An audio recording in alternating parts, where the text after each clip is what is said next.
Assalamualaikum warahmatullahi wabarakatuh. Alhamdulillahirabbil alamin. Wabihi nasta'in wa ala umuri dunya waddin. Wassalatu wassalamu ala asrofil anbiya'i wal mursalin wa ala alihi wa sahbihi ajmain. Pertama-tama marilah kita panjatkan puji dan syukur kehadirat Allah Subhanahu wa taala karena berkat rahmatnya alhamdulillah kita dapat berkumpul meskipun dalam keadaan via Zoom atau via video ini. Dan tidak lupa sholawat serta salam semoga terlimpah curahkan kepada junjungan kita yakni Habibana wa Nabiyana wa Maulana Muhammad Sallallahu Alaihi Wasallam. Tidak lupa kepada sahabatnya, kepada tabi'in, tabi'atnya, dan kepada kita semua selaku umatnya yang insya Allah setia pada akhir zamannya. Pada kesempatan kali ini saya akan memaparkan materi tentang Al-Qawaidul Khamsah. Apa itu Al-Qawaidul Khamsah?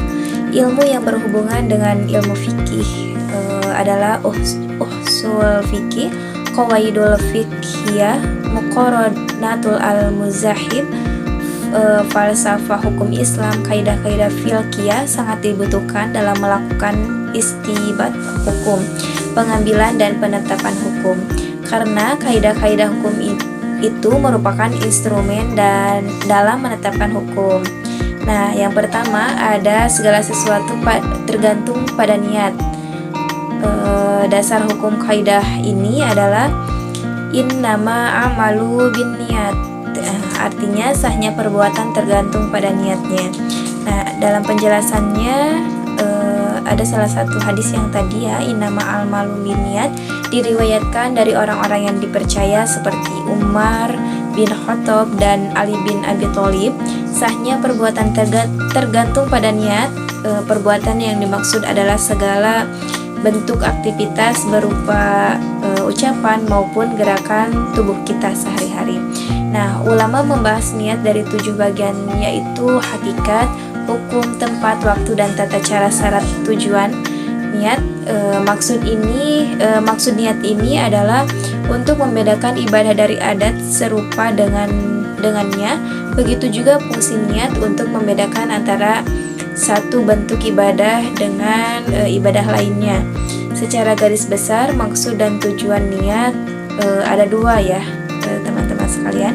Yang pertama ada untuk membedakan antara ibadah adat, contohnya wudu dan mandi zinabat. Karena dalam ibadah tersebut dapat aktivitas yang sama dengan kebiasaan atau adat seperti membersihkan badan dan mencari kesegaran, maka niat disyariatkan untuk membedakan keduanya.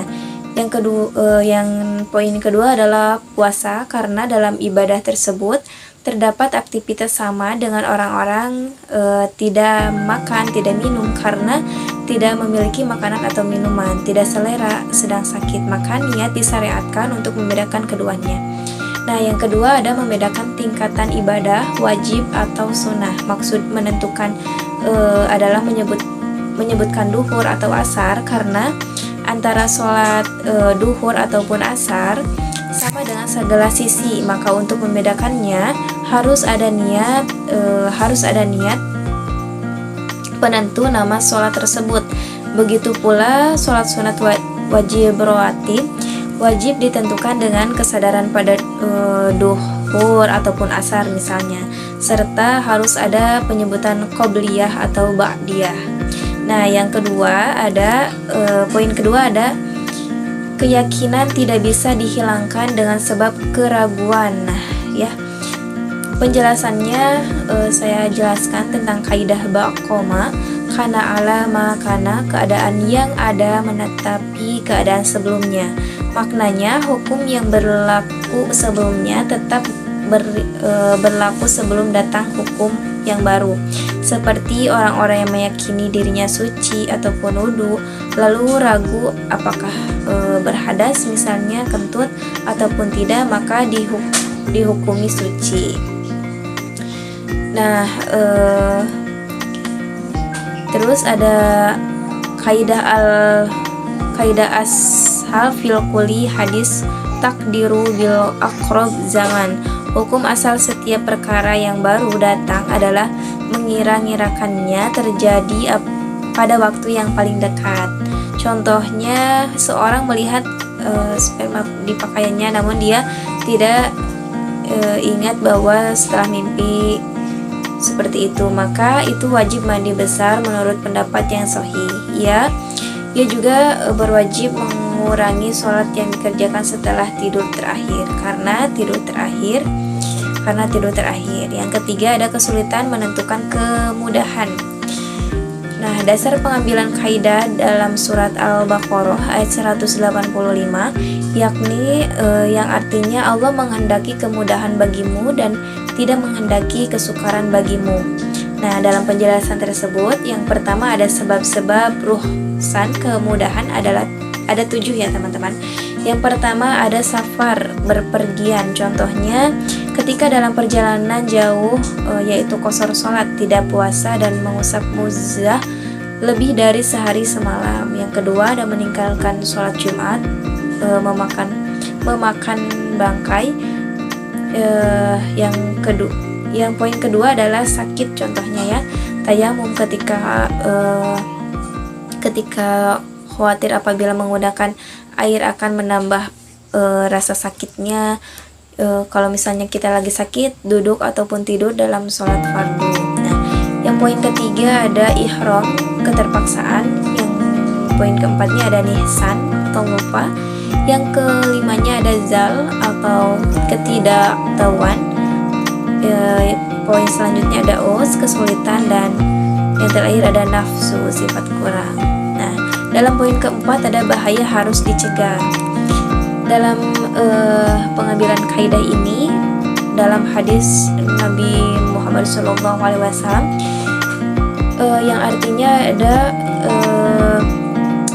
ada hadis yang mengatakan tidak boleh melakukan perbuatan yang membahayakan dirimu sendiri dan membahayakan orang lain.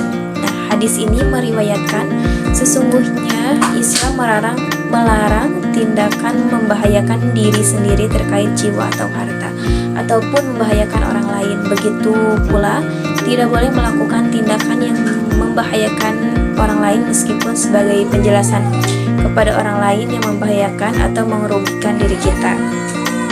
Kaidah ini menjadikan landasan berbagai macam hukum fikih, diantaranya kebolehan mengembalikan barang yang sudah dibeli karena ada cacatan yang merugikan pembeli.